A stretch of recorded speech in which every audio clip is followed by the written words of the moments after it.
రాహుల్ గాంధీపై case crime బ్రాంచ్కు. Parliament ప్రాంగణంలో గురువారం జరిగిన తోపులాటకు సంబంధించి కాంగ్రెస్ పార్టీ ఎంపీ రాహుల్ గాంధీపై నమోదైన కేసును ఢిల్లీ పోలీసులు క్రైమ్ బ్రాంచ్కు బదిలీ చేశారు.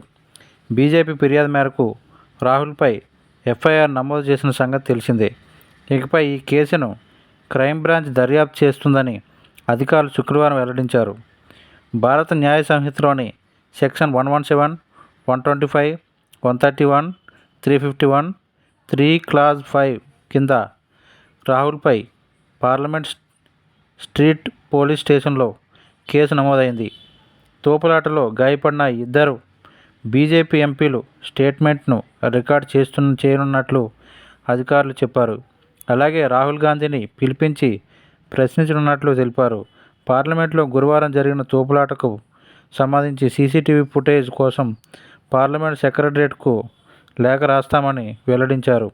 తోపులాటలో బీజేపీ ఎంపీలు ప్రతాప్ చంద్ర సారంగి 69, ముఖేష్ రాజ్పుత్ 56 గాయపడిన సంగతి తెలిసిందే. ప్రస్తుతం రామ్ మనోహర్ లోహియా ఆసుపత్రిలో చికిత్స పొందుతున్నారు.